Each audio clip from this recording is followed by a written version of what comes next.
whatever we can do for that family as we move forward.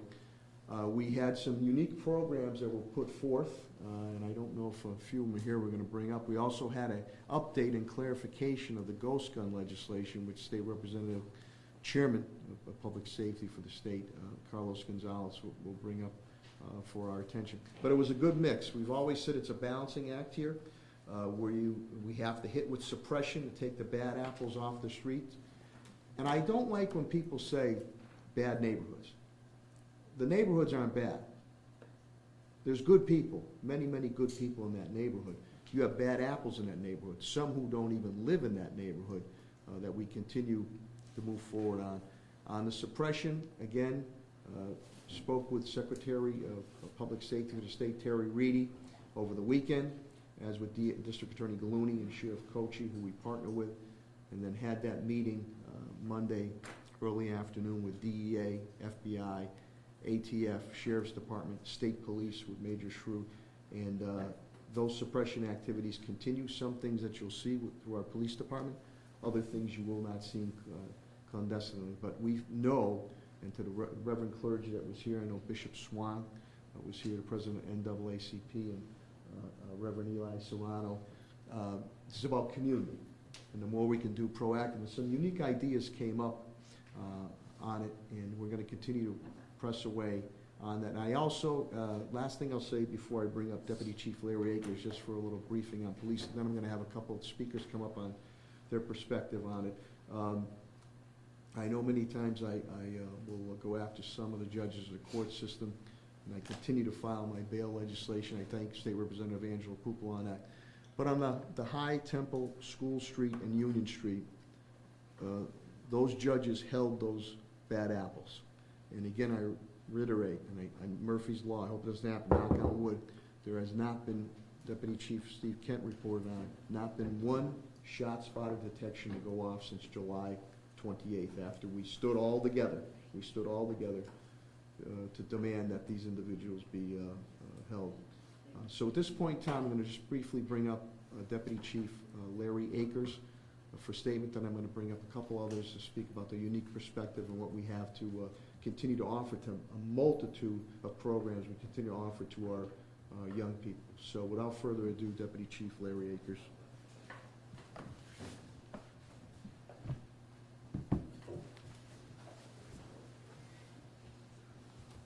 Good afternoon, everyone. Good afternoon. As the mayor said, I'm Deputy Chief Lawrence Akers, the Springfield Police Department. Prior to the press coming in, we were speaking about the things that were going on in the city. And naturally, the elephant in the room is the crime rate, or the things that have been happening in the city that actually perceive that the crime rate is going up. The shootings, some of the murders. It's an unfortunate situation, but we're going to get through this. One thing about the meeting that we had earlier before the press came in was, first of all, I want to thank the so many people that gave appreciation to the police department for certain things that we have done and that has been recognized. We don't get that a lot. A lot of times there's a lot of negativity about the police, some well-deserved, some not, but there are some good things going on in this city. We are making progress in solving many of these crimes, and we're going to get there. I try to stay away from the stats. I try to stay away from the suppression techniques that we're using and the things that we're doing, because everyone knows that. You know, the mayor talks about it, Deputy Chief Stephen Kent, he speaks about it, and you know, I like for them to talk about that. That way I can talk about what I feel is true to me. All of these different agencies that are here, it means a lot. As a youth coming up in the city, born and raised, lived here all my life, I wasn't born a police officer, and I got into my share of trouble too. And just hearing a lot of the people from these agencies kind of gave me goosebumps, because I was given a second chance. I was given a second chance by some of these agencies that may not have been in existence back then, but may be called something different now, but they're the same things. The Boys and Girls Club, ROCA, I mean, places like that. I may not have heard about ROCA back then, but we had those programs, you know, and those are the programs that saved me from just being one of those numbers also. So I just want to thank everybody that's here and all the effort that's put forth to help our youth, because we absolutely need to give them a second chance, but we have to get out and reach them first. And before they get to the police, I would really love it if you could get to them first, because I'd like for them to come to me and ask me what it's like to be a police officer and saying they want to be a police officer, not yelling and screaming at me because I have to arrest them for doing something. All the people here in this room are the people that really count. Like I said, we're not going to arrest our way out of this. We're not going to, you know, lock up every youth. I certainly don't want to see that. I don't want to just be a crook catcher. You know, I want to be a human being. I want to be able to help people. And that's what I would like for all of us in this room to do. The mayor has given us resources. We're going to use them to the best of our ability. And if we can give that child, that youth, a second chance, just like I got, I really hope that everybody in here is willing to do that. Thank you. Thank you, Chief. Very much. Well put, well put. We're going to get a perspective from, and clarification from State Representative Chairman of Public Safety for the state, my rep, and my friend in Salsa Economics, Carlos Gonzalez. I think it's important because there's been some misinformation about what exactly is going to be looked to be done on the ghost guns and clarifying on that. And then we'll have some of the nonprofits come up and speak. Thank you, Mayor. And I think I can sum up this meeting in 3 words. Grieving, hope, and opportunity. Because again, as leaders, we also are grieving the difficulties that we are seeing in our city. But we have hope that coming together, we can partner to make a better city for all of us to live and succeed in. And all the service agencies are doing an excellent job in trying to do that outreach work, as well as our partners in the spiritual community and government altogether. Kudos and thanks again to the law enforcement agencies, and I spoke to Secretary Rady as well, who has acknowledged that those conversations with the mayor, and the state has continued to be proactive in providing any resources and services, including in this state's budget in FY 24. We have put $13 million into the SSY funding. We have put $12.3 million into the Shannon grant, and we have brought some serious amount of resources to the school department, $477 million in this fiscal year coming to the city. I look forward to continue working with the mayor and everybody involved. On regards to ghost guns, we do have an abundance bill that's out there now pending. In regards to serial numbers on ghost guns, the reality is that a ghost gun cannot be made without kits that are being sold online or by gun manufacturers that are sent to individuals to finalize the ghost gun. And if those barrels are serialized, then we can do what we intended to do, which is track and trace. And we know that the city of Springfield has removed 200 and something guns off the street. 26 of those to 30 of those are ghost guns. Well, the other ones have serial numbers or had them, and those are the ones we also want to track and trace, because legal guns are becoming illegal guns with the use of folks that shouldn't have them. So if we can track and trace those guns, we can also curtail some of the gun violence that's happening in the city. So I look forward to continue supporting the efforts of the mayor, the sheriff, the law enforcement, and DA's office from the state's perspective. Thank you, Carlos. Appreciate it. And Chairman Gonzalez also, they continue to look to see if they can revive the bail reform type dangerousness legislation that we have in, and also even with the laws governing ghost gun. But I wanted to clarify that because people were saying, well, how, you know, who's going to put a serial number? For them, in order to have a ghost gun, a manufacturer has to give them the barrel. So a combination of maybe the law or mandatories, but that. So thank you for clarifying that. I wanted to bring up some of the nonprofits who spoke here, and you know, out on the street, Solomon Bayman Roca has done a tremendous job. We partner with him, and he really has some hardcore individuals that they've been able to turn around, and we have great city programs that we have the youth working for. So Solomon, if you could say a few words, please.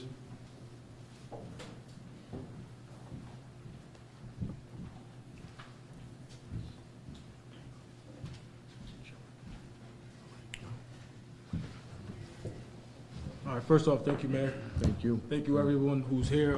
Thank you for the opportunity. We serve high-risk youth ages 17 to 24 at Roca, and I just want to put out to the public, if you have any younger individuals that need these type of services, whether it be employment, whether it be overall behavior change, whether it just be a place to go where we can help them think differently and disrupt any negative thought process, send them to Roca. We're more than willing to pour into those young people. We have great partnerships and relationships with many people in this room, and we're relentless with everything we do. So please, please, please, especially for the youth, if you hear this, definitely stop by the building, come utilize the resources that we have. Thank you. Thank you, Solomon. And Solomon was part of, I think, Billy, we had near upwards of 35 to 40 individuals, mainly organizations, that were here. An organization that's very near and dear to my heart is my old South End Community Center, the new South End Community Center. And Coach, I still call him Coach Wes Jackson, but coming up, he was my coach there, and then Shay Swan, my deputy, and Shay took over, and then after that, Wes took over. And Wes is doing some unique programs with the South End Community Center, as with the Boys Club on Carew Street. Vinnie Borello had to leave, but unique program that they're doing, guitars instead of guns, and passes that we're going to look to distribute to our police officers for that young man or family too. But Wes has some great programs at the South End Community Center. Executive Director Wes Jackson.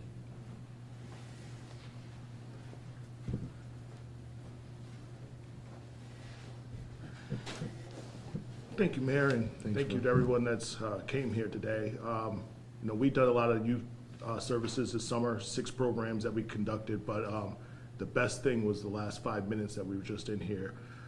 We've talked with the Boys and Girls Club, YMCA, and we're going to start to do a universal membership where youth will be able to, wherever neighborhood they live in, will be able to use our organizations. Even if they're part of the South End, they can go to the Y, they can go to the Boys and Girls Club. So that just started to organically just happen in the last few minutes, and just something we want to keep doing and get every organization involved in that. So that's what we're trying to do to help the city and help our community. Thank you, Wes. Thank you.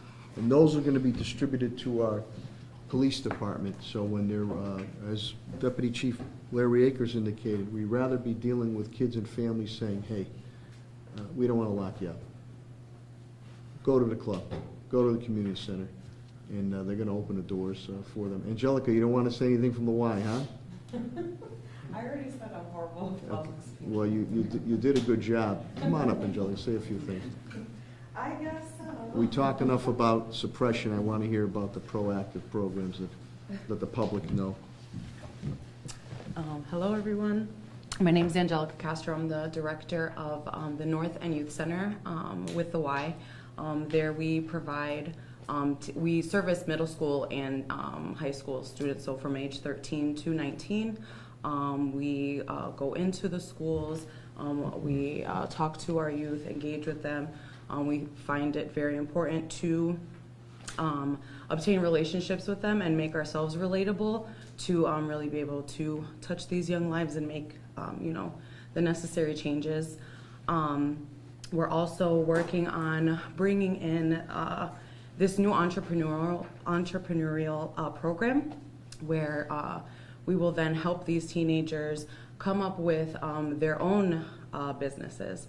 So some of them would be like, you know, babysitting, window washing, you know, cutting lawns, things of that nature. And this program then also helps with, you know, creating their business cards, their whole business plan, seeing, where their strengths are. If they are to, be a babysitter, are you a good window washer, and I think that will help too with some of the things that we are experiencing in within our city, economically. I think too, some of our youth is feeling our stress, so which then stresses them out, and I think that creates some issues too. So we're just looking to help help motivate them and see that there are other opportunities and other ways to go about life.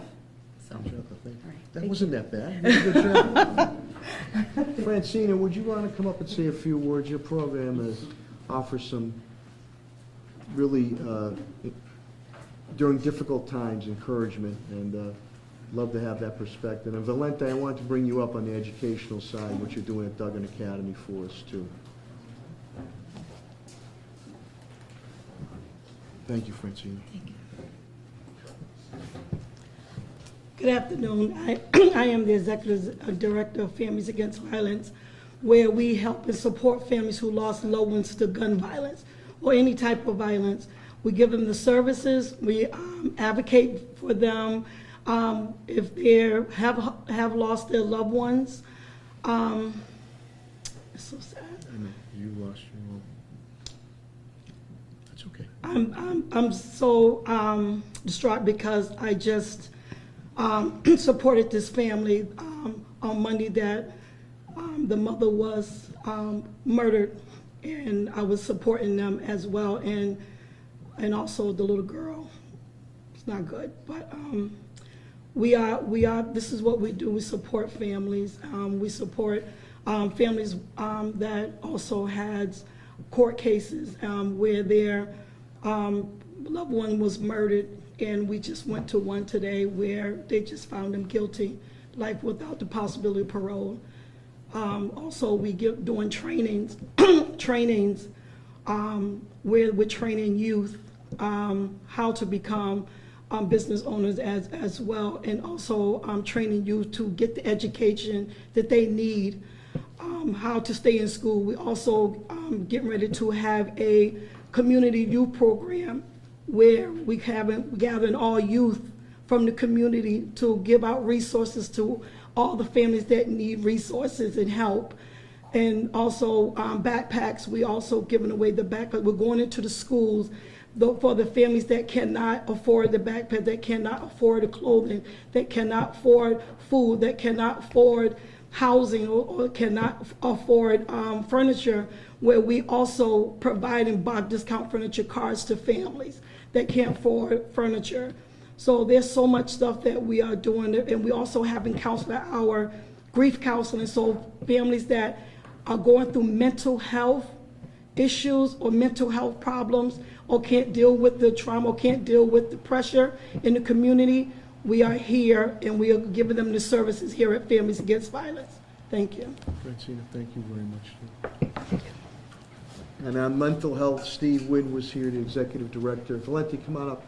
BHN, and of course, Commissioner Helen Carlton-Harris does an outstanding job for Health and Human Services on it. Valente has a very unique program, does it at the Principal Michael Cavanies at the Duggan Academy, where Brother Johnny is, the mission's also there besides on the street. But unique what you're looking to do, what you continue to do, and I think it's great. So families or people out in here that these programs are available to them. Yeah, so the Academic Leadership Association on a mission to empower youth to make positive changes within themselves and their school community through mentoring and advocacy. We had a great opportunity this summer to launch our first summer program for middle school students, specifically in the empowerment zone. So we was able to offer a free program with a huge social and emotional learning component to it. A lot of fun sports and activities. We were able to take them on weekly field trips. We were supported through the Empowerment Zone funding, as well as Attorney Galuni, who was able to, District Attorney Galuni was able to help us with funding for our program. So it was great. This year we're offering the school-based mentoring. We're also offering a professional development component to our program, which will support educators and relationship building versus building alliances with students. So it's really something that's really important to us. We had a student who was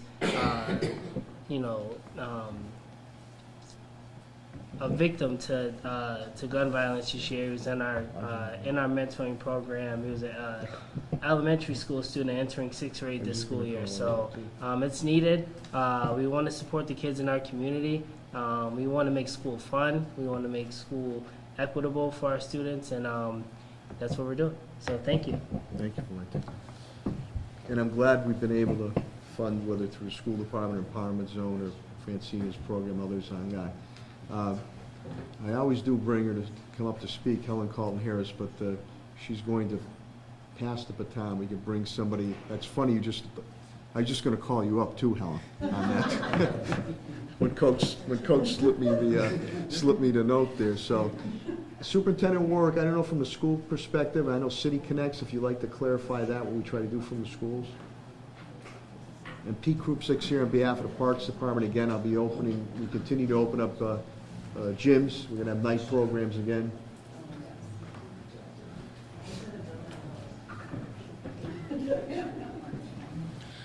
Thank you, Mayor. With the support of the school committee over the years, we put a lot of proactive programs in at the school department to try to help with the whole mental health thing and get ahead of it. We have programs for social emotional learning, starting in pre-K all the way through 12th grade. And on top of a full counseling division, we put a very creative program in City Connects that started in Boston. But it's social workers that actually tie kids into wraparound services. A lot of mental health services, because a lot of our families need it. And a lot of our families in the greatest need don't connect with those services naturally. So these folks tie the kids to those services. I see Maria over there. Maria was on the school committee and helped support that effort, where we funded that on top of our counseling division, and Boston hadn't even done that. But the mayor of the school committee supported it because we have to be proactive and try different strategies to really meet the kids where they are. We also got a call from Pat Sullivan this summer in the mayor's office, and how can we open up our schools for more after-school activities, and we're all in on that. I think that's so needed. I was talking to the person from the Boys Club. I was a Boys Club kid growing up here in Springfield. I think Carlos is laughing, he was too. So those programs are so important for our kids. So any kind of programs, the school committee's been very supportive of supporting these kind of programs to help our kids. And this year, with all those efforts, we've had the highest graduation rate we had in history. So, and our graduation rate for African American and Latino kids was the highest it ever was. So we're moving in the right direction. We realize we have a lot more work to do, and we're going to continue to work with the community, because it's these community supports that make the difference for our kids, like the Boys Club did for me. Thank you, Mayor. Thank you, Superintendent. We want to continue with, we'd like to have 98% when it comes to proactive programs such as these, and maybe keep it to 2% when we have to deal with those bad apples, as Deputy Chief Kent and Deputy Chief Akers says that. My colleagues in government, City Councilwoman Maria Perez has been a great, great partner and friend and allies, as has my old assistant, City Councilor LeVar Cliff Bruce, Coach, as I call him, because he mentors a lot of people. Maria, would you like to come up and say a few words, please?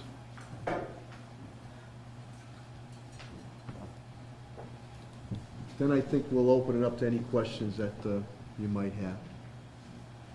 Thank you, Mr. Mayor. Thank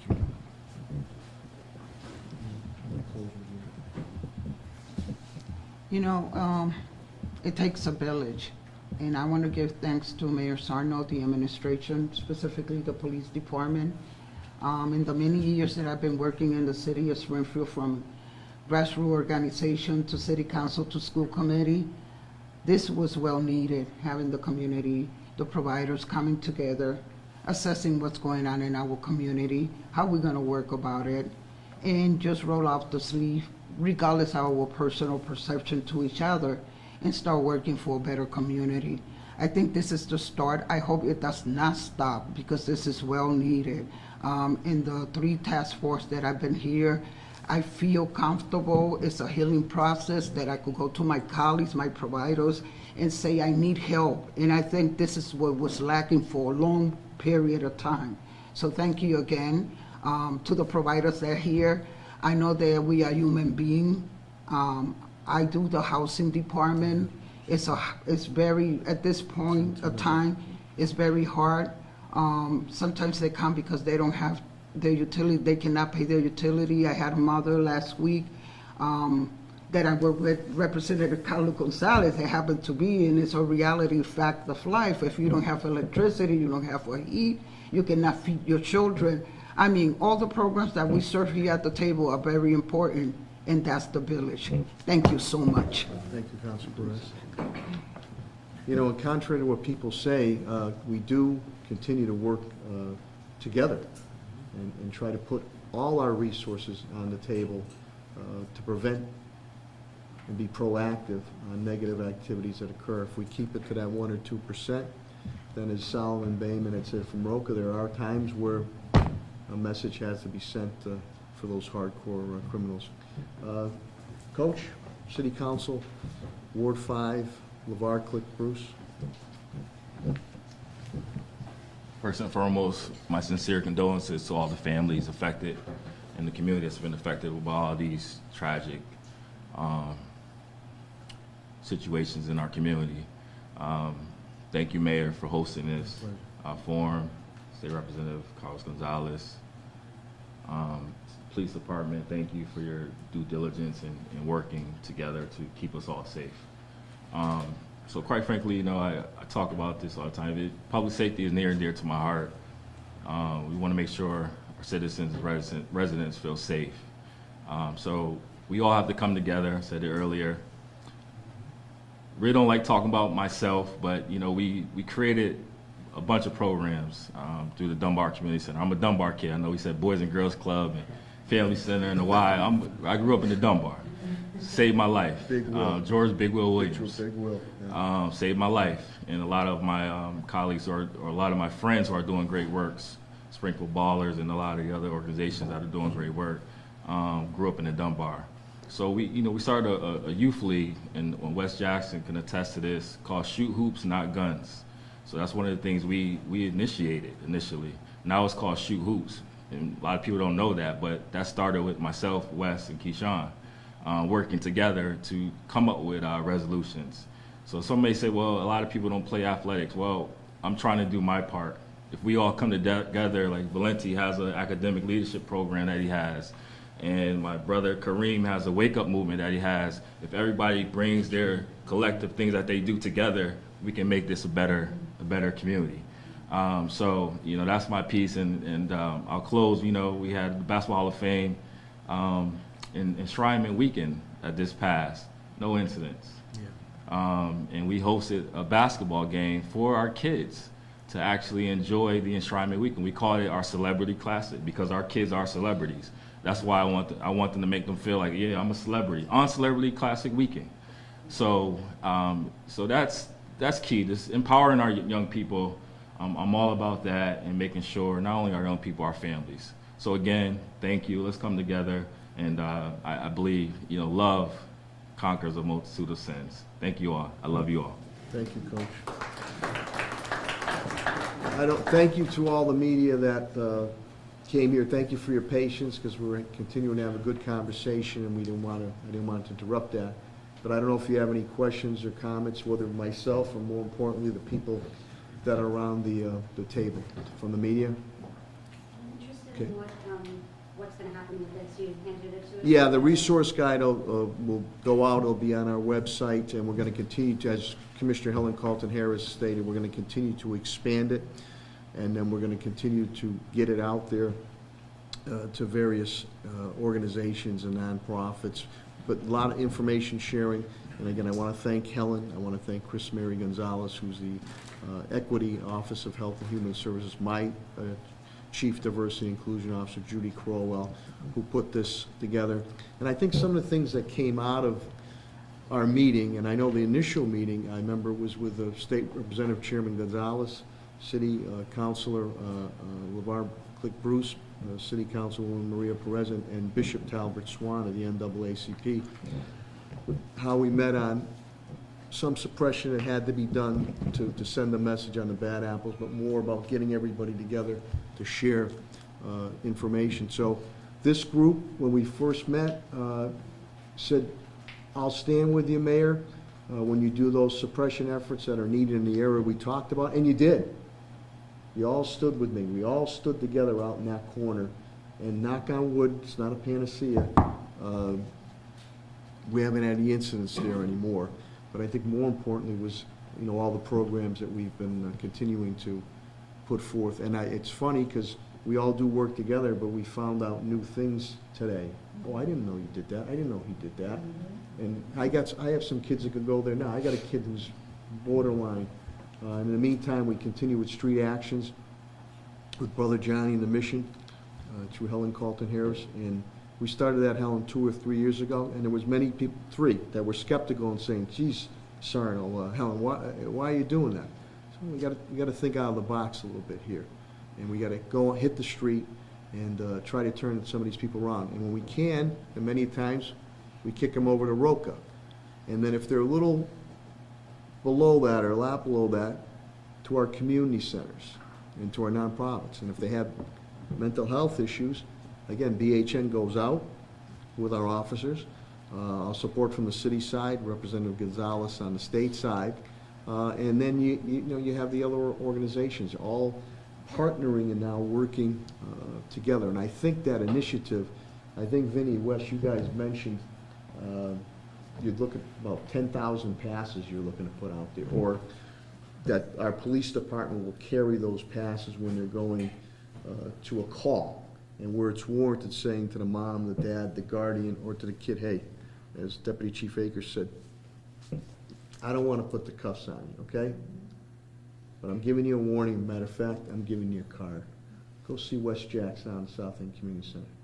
Go see Vinny Borello at the Boys Club, Girls Club. Go see Keyshawn Dodds at the Family Center, Girls Club Family Center. And on. We can do that. We've always had that. Go down to New North Citizens Council. We'll help you out. Soon we'll have a new at the Barbara Rivera Center. So, you know, we're doing our part. There are programs out there. Schools, what Superintendent Warwick does. Valenti, I've heard your program, what you're doing at Duggan Academy there. It's very innovative. And where we have to continue to do suppression, we will. And then we hope that the courts will hold certain individuals that need to be held, but we like the percentage to be 98%, the proactiveness, 1 or 2% on the suppression side. And there was a couple of really great ideas that came up here, or possible initiatives we're going to move on. I won't talk about them now, but I think that there's some subsets that can come from this meeting as we move forward. But as Deputy Chief Larry Akers said, and Deputy Chief Stephen Kent said during the meeting, have we had a tough couple of weeks? Has it been a challenging summer, which this national epidemic of gun violence? Yes, it has been in the city of Springfield and many other places. But we're not raising the surrender flag here. We have many, many good things going on in the city, and it does peeve me when people say, well, it's the neighborhood. Good neighborhoods. Some bad apples that are in those neighborhoods. Some that don't even live in those neighborhoods on it. And the last thing I'll say is what we did with the old Hollywood section in the South End area of the city. That was completely out of control. We went in there with a full attack. Reputable ownership, knocking down derelict buildings, changing roadways, creating roadways, putting a new South End Community Center in there, rejuvenating the Emerson White Park, that first resource of Golden Pulsifer, complete transformation there, night and day. That's what we're looking to do when we pertain to Springfield Gardens. Again, I met with the HUD new regional director, Juana Matias, and we explained the situation there because Fannie Mae's involved, but we also told her that we have reputable property owners that have a good track record that are willing to step in there to do quality housing so our people, no matter what creed, color, or background, can live in safe and healthy environment. So just think about that one. Said Hollywood section was out of control some years ago. Much, much better there. So it can and will be done. But I think today, and I look forward to more meetings, but I also look forward to some of the couple of really great ideas, initiatives about not only healing, but also showing that there is a pathway for hope and opportunity. So I don't know if you have questions, but we appreciate you being here. Thank you, everybody, for showing up, and we'll be getting back together again in the very near future. Each and every one of you, please stay safe out there. Thank you.